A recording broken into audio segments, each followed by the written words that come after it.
Hello everyone, welcome to my YouTube channel. Video টু চাবা গণিত সহজে বুজি পাবা কাৰণ ভিডিওটো তৈয়াৰ কৰা হয় যাতে তোমালোকে সহজে বুজি পোৱা। কোৱেশ্চন নম্বৰ 1 তলৰ তথ্যখিনিৰ পৰা বহুলক নিৰ্ণয় কৰা। ইয়াতে বহুত কেইটা তথ্য বা ৰাশি দিয়া আছে তাৰ পৰা বহুলক নিৰ্ণয় কৰিব লাগিব। এই প্ৰশ্নটোৰ সমাধান কৰাৰ আগতে আমি জানি লওঁ বহুলক কি হয়। বহুলক হৈছে কোনো তথ্য ৰাশি আটাইতকৈ বেছিবাৰ পোৱা ৰাশিটোৱে হৈছে বহুলক। তোমালোকে এই কথাটো মনত ৰাখিবা, আটাইতকৈ বেছিবাৰ পোৱা। ইয়াতে যে ৰাশিসমূহ আছে তাৰে আটাইতকৈ বেছিবাৰ কোনটো আছে চোৱা। 2 দুইবাৰ আছে, 3 দুইবাৰ, 4 দুইবাৰ, 5 1 2 তিনিবাৰ আছে, 6 দুইবাৰ, 7 তিনিবাৰ। তেতিয়াহ'লে ইয়াতে 5 তিনিবাৰ অৰ্থাৎ 5 আটাইতকৈ বেছিবাৰ আছে। গতিকে এনসাৰ কি হ'ব? এনসাৰ বহুলক ইকুয়াল টু 5। 2 নম্বৰ ইয়াতে যিবিলাক ৰাশি আছে তোমালোকে চোৱা 41 43 41 46 ইয়াতে যিমানবোৰ ৰাশি আছে ৰাশিবিলাক কিন্তু সিস্টেমত নাই অৰ্থাৎ এটা পদ্ধতিত নাই। আমি ইয়াৰ পৰা বহুলক নিৰ্ণয় কৰিব পাৰিম, কিন্তু বহুলক এনেদৰে নিৰ্ণয় কৰাৰ আগতে আমি ৰাশিসমূহ হয় ঊৰ্ধ্বক্ৰম নাইবা অধক্ৰমত সজাই ল'লে বেছি ভাল। মই যদি ঊৰ্ধ্বক্ৰমত সজাই লওঁ অৰ্থাৎ সৰুৰ পৰা ডাঙৰ, এইকেইটাৰ ভিতৰত সৰু হৈছে 41 41 41 কেইবাৰ আছে 1 2 3 গতিকে 41টো তিনিবাৰ আছে, তিনিবাৰ লিখিব লাগিব।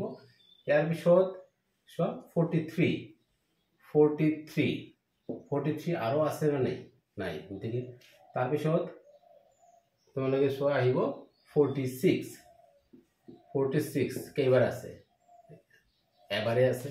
তাৰ পিছত 47 47 47 এবাৰে আছে। তাৰ পিছত আহিব 48, তাৰ পিছত 49 দুবাৰ আছে। এতিয়া আমি এইদৰে ৰাশিসমূহ আগতে আমি ঊৰ্ধ্বক্ৰমত সজাই লৈছোঁ, কিন্তু তাতে কোনোবা এটা ৰাশি যদি দুবাৰ আছে দুবাৰ লিখিবা, তিনিবাৰ থাকিলে তিনিবাৰ, যিমানবাৰ আছে লিখিবা। এতিয়া তোমালোকে চোৱা এই ৰাশিসমূহৰ ভিতৰত অতি সহজে গম পোৱা গৈছে 41টো তিনিবাৰ আছে। আৰু তোমালোকে গম পাইছে বহুলক মানে আটাইতকৈ বেছিবাৰ থকা ৰাশি। 49 দুবাৰ, বাকীবিলাক এবাৰ এবাৰকৈ আছে। 41 তিনিবাৰ, আটাইতকৈ বেছিবাৰ আছে 41, গতিকে বহুলক হৈছে 41। এইটোৱে উত্তৰ। কোৱেশ্চন নম্বৰ 2 প্ৰাপ্ত নম্বৰৰ বহুলক নিৰ্ণয় কৰা 20 নম্বৰৰ ভিতৰত। অৰ্থাৎ ইয়াতে দিয়া আছে যে ছাত্ৰ ছাত্ৰীয়ে 20 নম্বৰৰ ভিতৰত কিমান পাইছে তাৰ এটা বহুলক। এতিয়া চাই লোৱা প্ৰাপ্ত নম্বৰ 10 পোৱা এইবিলাক হৈছে ছাত্ৰ ছাত্ৰীৰ সংখ্যা। 10 পোৱা ছাত্ৰ ছাত্ৰী হৈছে 3জন, 11 পোৱা ছাত্ৰ ছাত্ৰী 3জন, 12 পোৱা ছাত্ৰ ছাত্ৰী 4জন, 13 নম্বৰ পোৱা ছাত্ৰ ছাত্ৰী 7জন, 14 নম্বৰ পোৱা ছাত্ৰ ছাত্ৰী 4জন, 15 নম্বৰ পোৱা ছাত্ৰ ছাত্ৰী 2জন। অৰ্থাৎ এনেদৰে 20ৰ ভিতৰত ইয়াতে নম্বৰ আৰু ইয়াতে আছে কিমানজন ছাত্ৰ ছাত্ৰীয়ে সেই নম্বৰ পাইছে। তো ইয়াতে ইয়াৰ এনসাৰ কি হ'ব? বহুলক কিমান হ'ব? তোমালোকে মন কৰা, ইয়াৰ বহুলক হ'ব 13। এনসাৰ বহুলক ইকুয়াল টু 13। এতিয়া 13 কিয় বহুলক হ'ব তোমালোকে চোৱা। 13 নম্বৰ পোৱা ছাত্ৰ ছাত্ৰীৰ সংখ্যা আটাইতকৈ বেছি আছে, গতিকে বহুলক হ'ব 13। যদি তোমালোকৰ ইয়াতে কনফিউজন হৈছে, মই আৰু বেলেগ প্ৰকাৰে বুজাই আছোঁ। আমি ইয়াতে ওলাব লাগিব নম্বৰৰ বহুলক, অৰ্থাৎ 10 নম্বৰ 11 নম্বৰ এইবিলাকৰ বহুলক। এতিয়া মই যদি এইদৰে তালিকাত নিলিখাকে মই যদি ডাইৰেক্ট লিখোঁ কি হ'ব? 10 নম্বৰ কেইজনে পাইছে? 3জনে। তো আমি এইটো এনেকৈ লিখিব লাগিব 10 10 10। 11 নম্বৰ কিমানজনে পাইছে? 3জনে, গতিকে 11 11 11। 12 নম্বৰ পোৱা কিমানজনে? 4জন, গতিকে 12 12 12 12। 13 নম্বৰ পাইছে 7জনে, গতিকে 13টো আমি 7 বাৰ লিখিব লাগিব। 13 13 13 13 13 13। 14 নম্বৰ 4জন, গতিকে 14টো আমি 4 বাৰ লিখিব লাগিব 14। আৰু 15 পাইছে দুইজনে, গতিকে 15 এতিয়া তোমালোকে নিশ্চয় বুজি পাইছা। চাই লওক ইয়াতে কোনটো ৰাশি আটাইতকৈ বেছিবাৰ আছে। আটাইতকৈ বেছিবাৰ আছে 13, কাৰণ 13 আছে 7 বাৰ, বাকীবিলাক কম আছে, 10 3 বাৰ, 11 3 বাৰ, 12 4 বাৰ, 14 4 বাৰ, কিন্তু 13 আছে 7 বাৰ, আটাইতকৈ বেছি 13 আছে, সেইকাৰণে বহুলক হৈছে 13। কোৱেশ্চন নম্বৰ 3, তলৰ তথ্যখিনিৰ পৰা মধ্যমা নিৰ্ণয় কৰা। 1 নম্বৰ, ইয়াতে তথ্য আছে 2, 0, 1, 5, 3, 4, 6, 8, 12, 9, 10। এতিয়া আমি ইয়াৰ সমাধান কৰাৰ আগতে এই মধ্যমা কি হয় আমি আগত জানি লওঁ। মধ্যমাৰ ডেফিনেশ্যন এটা ইয়াতে দিয়া হৈছে, তোমালোকে বহিত লিখি ল'বা। মধ্যমা হৈছে ঊৰ্ধ্বক্ৰম বা অধক্ৰমত সজাই লোৱা ৰাশিসমূহৰ ঠিক মাজৰ ৰাশিটোৱে হৈছে মধ্যমা। তাৰমানে আমি ৰাশিসমূহ হয় ঊৰ্ধ্বক্ৰমত সজাব লাগিব নাইবা অধক্ৰমত সজাব লাগিব। ঊৰ্ধ্বক্ৰম মানে সৰুৰ পৰা ডাঙৰ নাইবা ডাঙৰৰ পৰা সৰু সজাই লোৱাৰ পিছত ঠিক মাজত যি ৰাশিটো থাকিব সেইটোৱে হৈছে মধ্যমা। তোমালোকে ইয়াতে চোৱা ৰাশিসমূহ কিন্তু সজাই থোৱা নাই, গতিকে আমি প্ৰথম কামটো হৈছে সজাব লাগিব ঊৰ্ধ্বক্ৰম নাইবা অধক্ৰম। ঊৰ্ধ্বক্ৰম সৰুৰ পৰা ডাঙৰ যিকোনো এটা পদ্ধতিত সজালে হ'ল। এতিয়া মই যদি ঊৰ্ধ্বক্ৰমত সজাওঁ, ইয়াৰ ভিতৰত আটাইতকৈ সৰু কোনটো চাই লওঁ 0, গতিকে দেখিবা 0 কেইবাৰ আছে, এবাৰে আছে। আচ্ছা, তাৰপিছত 0 হ'ল 1 কেইবাৰ আছে, এবাৰে আছে। ইয়াৰ পিছত 2 আৰু আছে নে নাই চাব লাগিব, 1 2 লোৱা হ'ল 1। তাৰপিছত 3 আৰু 9, তাৰপিছত 4 তাৰপিছত 5, তাৰপিছত 6, তাৰপিছত আহিব 8, তাৰপিছত আহিব 9, তাৰপিছত 10, তাৰপিছত 12। এতিয়া তোমালোকে চোৱা গোটেইবোৰ ৰাশি ইয়াতে লিখা হৈছে আৰু ঊৰ্ধ্বক্ৰমত সজোৱা হৈছে, মানে সৰুৰ পৰা ডাঙৰ। এতিয়া চাবা যে ঠিক মাজত কোনটো ৰাশি আছে চাই লোৱা। ইয়াতে মুঠ ৰাশি আছে 1 2 3 4 5 6 7 8 9 10 11টা ৰাশি আছে। ইয়াৰ ঠিক মাজত কোনটো হ'ব তোমালোকে চাই লোৱা। মাজত হ'ব এই ৰাশিটো। মাজত কিয় চাই লোৱা, এই ৰাশিটোৰ এইটো সাইডেতো 1 2 3 4 5টা আছে, এইটো সাইডেতো 1 2 3 4 5টা, তার মানে 5 এই রাশিটো ঠিক মাজত আছে। গতিকে আমি কৈছো যে মধ্যমা হ'ব ঊৰ্ধ্বক্ৰমত সজাই লোৱাৰ পিছত একদম ঠিক মাজত থকা ৰাশিটো। তো আমাৰ এনসার কি হ'ব? এনসার মধ্যমা ইকুয়াল টু ইয়াতে 5। 2 নাম্বার, ইয়াতেও বহুত কেইটা ৰাশি আছে। মুঠ ৰাশি কেইটা আছে? 1 2 3 4 5 6 7 8 9 10 11টা ৰাশি আছে। তো তোমালোকে গমই পাইছা মধ্যমা কি? আগত ৰাশিসমূহ ঊৰ্ধ্বক্ৰমত বা অধক্ৰমত সজাব লাগিব, তাৰ পিছত মাজত থকা ৰাশিটো আমি ইয়াতে আকৌ এইকেইটাক ঊৰ্ধ্বক্ৰমত সজাম, মানে সৰুৰ পৰা ডাঙৰ। এইকেইটাৰ ভিতৰত আটাইতকৈ সৰু হৈছে 5, গতিকে আমি আগত 5 লিখিম।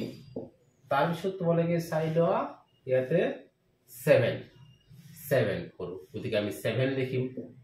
7 আৰু নাই এবাৰে আছে। তাৰ পিছত হৈছে 8, কিন্তু 8 চোৱা আকৌ এবাৰ ইয়াতে আছে, যদি দুবাৰ থাকে দুবাৰে লিখিব লাগিব 8। তাৰ পিছত চাই লোৱা তোমালোকে আছে 9, আৰ 9 টো ইয়াতেও আছে, ইয়াতেও আছে, ইয়াতেও আছে, তিনিবাৰ আছে, গতিকে 9 টো আমি তিনিবাৰ লিখিব লাগিব। তাৰ পিছত আহিব 10 এবাৰে আছে। তাৰ পিছত আহিব 11, তাৰ পিছত আহিব 12, তোমালোকে চোৱা 12 কিন্তু দুবাৰ আছে, গতিকে আমি দুবাৰে লিখিব লাগিব। পিছত আকৌ চাবা যে আমাৰ ইয়াতে 11টা নম্বৰ আহিছে না নাই। 1 2 3 4 5 6 7 8 9 10 11, তাৰমানে আমি গোটেই ৰাশিসমূহ লিখিলো। তো গমে পাইছা কোনো এটা ৰাশি যদি তিনিবাৰ থাকে তিনিবাৰ, মানে যিমানবাৰ থাকে সিমানবাৰে লিখিব লাগিব। এতিয়া চাই লোৱা মধ্যমা কোনটো হ'ব? ঠিক মাজত থকা ৰাশিটো। ৰাশি কিমানটা আছে ইয়াতে? মুঠ ৰাশি আছে 11টা। মাজত তোমালোকে কেনে গম পাবা? আৰু এটা পদ্ধতি আছে, 11ৰ লগত তোমালোকে 1 যোগ কৰিবা। যোগ কৰিলে কি পাবা? 12 পাবা। এই 12 তোমালোকে 2 দি হৰণ কৰিবা। 2 দি হৰণ কৰিলে আমি কি পাম 6। তাৰ মানে আমি গণি গণি 6 নম্বৰত থকাটোৱে মাজত হ'ব 1 2 3 4 5 6 অৰ্থাৎ এইটো হ'ব মধ্যমা। আচ্ছা আৰ এনেও তোমালোকে যদি ডাইৰেক্টলি চোৱা মাজত কোনটো হ'ব এই 9 হ'ব কাৰণ এই 9 ৰ বাওফালে 1 2 3 4 5টা ৰাখি আছে সোঁফালে 1 2 3 4 5টা ৰাখি গতিকে মধ্যমা হৈছে 9 গতিকে आंसर হ'ব 9। কোশ্চেন নম্বৰ 4 17 জন ছাত্ৰ ছাত্ৰীয়ে গণিতৰ মূল্যায়নৰ 50 নম্বৰৰ ভিতৰত পোৱা নম্বৰৰ তালিকা তলত দিয়া ধৰণৰ অৰ্থাৎ 17 জন ছাত্ৰ ছাত্ৰীয়ে 50 জনৰ ভিতৰত কিমান নম্বৰ পাইছে এইটো এই তালিকাত দিয়া আছে। যেনে কোনোবা এটা ছাত্ৰই 50 ৰ ভিতৰত 28 পাইছে, কোনোবা এজনে 32 পাইছে, কোনোবা এজনে 35 পাইছে, কোনোবা এজনে 21, কোনোবা এজনে 27, এইজনে 17 জনে এই ধৰণৰ নম্বৰ পাইছে। এই তথ্যখিনিৰ পৰা বহুলক আৰু মধ্যমা নিৰ্ণয় কৰা। এতিয়া এই তথ্যখিনিৰ পৰা আমি নিৰ্ণয় কৰিব লাগিব বহুলক আৰু মধ্যমা। তাৰপিছত কৈছে দুয়োটা মান একেই নে একই হয়নে নে চাব লাগিব। তো আমি গমে পাইছো যে বহুলক আৰু মধ্যমা নিৰ্ণয় কৰাৰ আগতে আমি তথ্যখিনি সজাব লাগিব, ঊৰ্ধ্বক্ৰমত সজাব লাগিব। তো আমি যদি তথ্যসমূহ ঊৰ্ধ্বক্ৰমত সজাও তেতিয়াহ'লে আমি কেনেকুৱা পাম আগত আমি চাই লওঁ। তো ঊৰ্ধ্বক্ৰমত তোমালোকে এইদৰে সজাবা। আগত চাবা এইকেইটাৰ ভিতৰত আটাইতকৈ সৰু কি আছে। আটাইতকৈ সৰু 21 আৰু নাই গতিকে 21। তাৰপিছত আছে 22 এক কেইবাৰ আছে এইটো চাব লাগিব। 22 এবাৰ আছে 22। তাৰপিছত চাব লাগিব 23 আছে 23 এক 2 23 দুইবাৰ আছে দুইবাৰ লিখিব লাগিব 23। তাৰপিছত ইয়াতকৈ ডাঙৰ 24 একবাৰ আৰু নাই 24। ইয়াৰ পিছত 25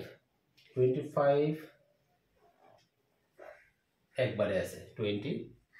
এনেকৈ তোমালোকে চিন দি যাবা, কোনোবা এটা ৰৈ গ'লে পিছত গম পোৱা যাব 25। তাৰপিছত 26 নাই 27 এক 2 তো দুইবাৰ আছে 27, 27। তাৰপিছত 28 এক একবাৰ আছে 28। তাৰপিছত 29 নাই 39 31 একবাৰ আছে গতিকে 31। 32 একবাৰ 32।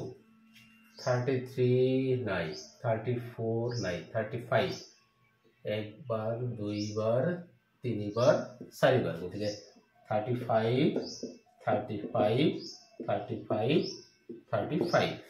তাৰপিছত আমি চাব লাগিব তাতকৈ ডাঙৰ আৰু দুটাই আছে, এটা 40 আৰু এটা ৰৈ গ'ল 42। এতিয়া আমি আকৌ চাব লাগিব ইয়াতে 17টা আছে, ইয়াতো 17টা হৈছে নে নাই চেক কৰিব লাগিব।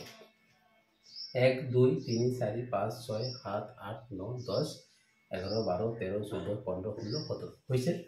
ঊৰ্ধ্বক্ৰমত সজোৱাৰ পিছতে আমি নিৰ্ণয় কৰিব পাৰিম এই বহুলক আৰু মধ্যমা। এনসাৰ এতিয়া এতেকে বহুলক কিমান হ'ব তোমালোকে চাই লোৱা। বহুলক কি মনত আছে নিশ্চয়, আটাইতকৈ বেছিবাৰ যিটো তথ্য আছে এইকেইটাৰ ভিতৰত চোৱা 23 দুইবাৰ আছে, 27 দুইবাৰ, 35 চাৰিবাৰ আছে গতিকে আটাইতকৈ বেছি আছে 35। গতিকে বহুলক হ'ব 35। therefore মধ্যমা তোমালোকে জানা যে মধ্যমা কি হয়। আমি আগতে ঊৰ্ধ্বক্ৰমত সজাব লাগে, ঊৰ্ধ্বক্ৰমত সজোৱা হৈছে। এতিয়া ঠিক মাজত থকা ৰাশি, এতিয়া ইয়াতে মুঠ ৰাশি কিমানটা আছে তোমালোকে গম পাইছে। মুঠ ৰাশি আছে 17টা। 17ৰ লগত 1 যোগ কৰিবা। 17ৰ লগত 1 যোগ কৰিলে কি পাম? 17ৰ লগত 1 যোগ কৰিলে আমি পাম 18। এই যে 18 পাইছো, তুমি 18ক 2 দি হৰণ কৰিবা। 2 দি হৰণ কৰিলে কি পাম? 9। এই 9 পাইছো নহয়, তাৰ মানে গণি গণি যিটো 9 নম্বৰত আছে সেইটোৱে মাজত থাকিব চাই লোৱা 1 2 3 4 5 6 7 8 9 আমি ঠিক মাজত কি পাইছো 9 নম্বৰত পাইছো 28 সেইটোৱে মধ্যমা এইটো মাজত কেনেকৈ আছে গম পাবা হেল্ল 28 ৰ বাওফালে আৰু সোঁফালে এক সমান সংখ্যক তথ্য আছে বাওফালে আছে 1 2 3 4 5 6 7 8 সোঁফালে আছে 1 2 3 4 5 6 7 8 তাৰমানে 28 ঠিক মাজত মধ্যমা হ'ব 28 আৰু ইয়াতে বহুলক আৰু মধ্যমা দুয়োটা মান একে নহয় কোৱেশ্চন নম্বৰ 5 তলৰ তথ্যসমূহৰ পৰা বহুলক আৰু মধ্যমা নিৰ্ণয় কৰা আৰু দুয়োটা মান একে হয়নে অৰ্থাৎ ইয়াতে বহুত কেইটা তথ্য আছে এই তথ্যসমূহৰ পৰা আমি বহুলক নিৰ্ণয় কৰিব লাগিব আৰু মধ্যমা নিৰ্ণয় কৰিব লাগিব তাৰপিছত চাব লাগিব দুয়োটা মান একে হয়নে নহয় এতিয়া বহুলক আৰু মধ্যমা বহুলক নিৰ্ণয় কৰোঁতে তথ্যসমূহ ঊৰ্ধ্বক্ৰমত সজালেও হ'ব নহজালেও হ'ব কিন্তু সজাই লোৱাটো ভাল কিন্তু মধ্যমা নিৰ্ণয় কৰিবৰ কাৰণে তথ্যসমূহ হয় ঊৰ্ধ্বক্ৰম নাইবা অৰ্ধক্ৰমত সজাবই লাগিব গতিকে মই যদি ঊৰ্ধ্বক্ৰমত সজাওঁ আমি চাব লাগিব এইকেইটাৰ ভিতৰত আটাইতকৈ সৰু কিমান আছে 12 আৰু 12 টো কেইবাৰ আছে 1 2 গতিকে 12 তাৰপিছত চাব লাগিব ইয়াত 13 একবাৰ আছে দুইবাৰ আছে গতিকে 13 ইয়াৰ পিছত 14 1 2 3 14 আমি তিনিবাৰ লিখিব লাগিব 14 ইয়াৰ পিছত আছে 16 আৰু 19 বাকি 16 আহিব তাৰপিছত 19 এতিয়া আমি আকৌ চাব লাগিব ইয়াতে মুঠ 9টা তথ্য আছে এটাও 9টা আছে না নাই 1 2 3 4 5 6 7 8 9 ঠিক আছে এনেকৈ আমি চেক কৰি ল'ব লাগিব এতিয়া আমি লিখিম therefore বহুলক ইকুয়াল টু তো বহুলক তোমালোকে জানা যে আটাইতকৈ বেছিবাৰ থকা তথ্যটো চাই লোৱা 12 দুবাৰ 13 দুবাৰ 14 তিনিবাৰ আছে গতিকে বহুলক হ'ব 14 আৰু এটা চাব দিছে আমি উলিয়াব লাগিব মধ্যমা এতিয়া মধ্যমা কিমান তোমালোকে গমে পোৱা যে মধ্যমা কি ঊৰ্ধ্বক্ৰমত সজোৱাৰ পিছত যেটো ঠিক মাজত থাকিব তো আমি জানো যে ইয়াতে মুঠ কিমানটা তথ্য আছে 9টা তথ্য আছে 9 ৰ লগত 1 যোগ কৰিবা 9 ৰ লগত 1 যোগ কৰিলে আমি কি পাম 10 এই 10 ক তোমালোকে 2 দি হৰণ কৰিবা 10 ক যদি 2 দি হৰণ কৰো কি পাম 5 তাৰ মানে এই গণিলে 5 নম্বৰত থকাটো মাজত থাকিব 1 2 3 4 5 5 নম্বৰত এইটো আছে এইটো তোমালোকে এনে ওলাব পাৰিবা এইটো যে মিডলত আছে 14 ৰ দুয়োফালে একে সমান আছে না নাই বাওফালে আছে 1 2 3 4টা সোঁফালে আছে 1 2 3 4টা তাৰমানে 14 ঠিক মাজত আছে গতিকে মাজত থকাটো মধ্যমা এনসার হ'ব 14 দুয়োটা মান একে হয়নে দুয়োটা